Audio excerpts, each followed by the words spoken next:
इस्राएलियों ने बाकी जातियों के समान अपने लिए राजा मांगा। 1 शमूएल 8:5 के अनुसार हमारे लिए एक राजा नियुक्त कर दे, जैसा कि सब जातियों में होता है, जो हम पर राज्य करे। परमेश्वर ने शमूएल के द्वारा उनको एक राजा दे दिया, साउल।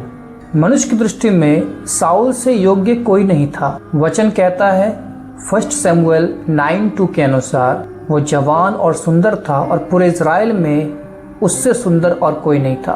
वो सबसे लंबा था। लेकिन थोड़े ही समय के बाद वही साउल जो मनुष्य की दृष्टि में योग्य था, परमेश्वर की दृष्टि में अयोग्य साबित हुआ।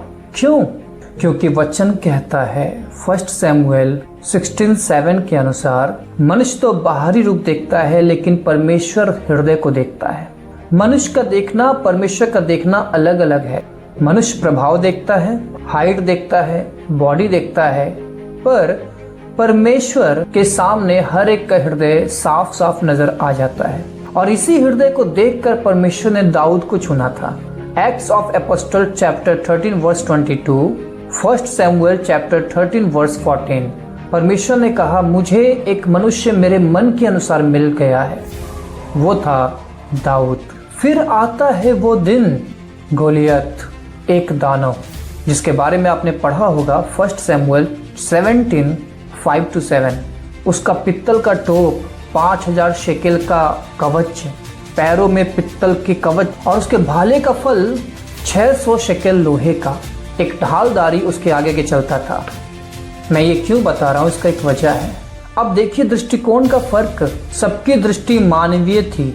राजा साउल की दृष्टि मानवीय थी, डरी हुई थी। सारी इजरायली सेना की दृष्टि शारीरिक गोलियत के कद को देखकर कांप रही थी। फलिस्तियों की दृष्टि बाहरी प्रभाव वाली, गोलियत की दृष्टि भी शारीरिक और घमंड से भरी हुई। लेकिन सिर्फ एक जवान दाऊद की दृष्टि परमेश्वर के समान थी। वही दृष्टिकोण जो परमेश्वर ने उसके अंदर देखा था। जब दाऊद एक लाठी, 5 पत्थर और गोफन लेकर गोलियत के सामने जाता है, तो 1 शमूएल 17:43 में गोलियत गुस्सा होकर कहता है, क्या मैं कुत्ता हूं कि तू लाठी लेकर मेरे पास आता है? यद्यपि दाऊद के हाथ में सादगी थी। कैसे? लाठी, गोफन, पत्थर, लेकिन उस सादगी के पीछे सर्वशक्तिमान परमेश्वर की महान सामर्थ्य थी।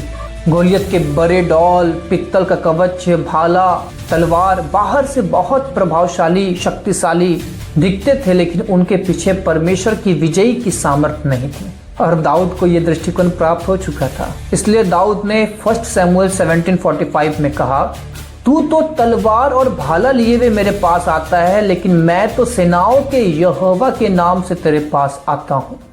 देखिए कितनी बड़ी दिलेरी, कितना बड़ा भरोसा। गोलियत कहता है दाऊद को, मैं तेरा मांस आकाश के पक्षियों को दे दूंगा। पर दाऊद कहता है, मैं तेरा सिर काटूंगा और तेरे सारे लोगों का मांस आकाश के पक्षियों को दे दूंगा। 1 शमूएल 17:46। कितना महान सोच, कैसा विजयी हृदय। यही वो बात थी जो परमेश्वर ने दाऊद के अंदर देखी थी और कहा था, ये दाऊद मेरे मन के अनुसार है। और एक खासियत, दाऊद ने अपनी जीत की हर एक क्रेडिट, हर एक श्रेय हमेशा परमेश्वर को दिया। उसने कभी खुद नहीं लिया। आज परमेश्वर आपका बाहरी रूप, आपका डिग्री, आपका पैसा नहीं देख रहा, वो आपका हृदय देख रहा है। क्या आपके अंदर दाऊद का सा विश्वास है? क्या आपकी दृष्टि मनुष्य की दृष्टि है या परमेश्वर की दृष्टि है? अगर आज आपका गोलियत बहुत बड़ा दिख रहा है, तो याद रखो, उसके पीछे परमेश्वर की सामर्थ्य नहीं है, पर आपकी सादगी के पीछे परमेश्वर की विजय देने वाली महान सामर्थ्य है। कमेंट में लिखिए, मेरी दृष्टि परमेश्वर की दृष्टि है। और इस वीडियो को किसी ऐसे व्यक्ति के साथ शेयर कीजिए जो अपने गोलियत से लड़ रहा है। May God bless you.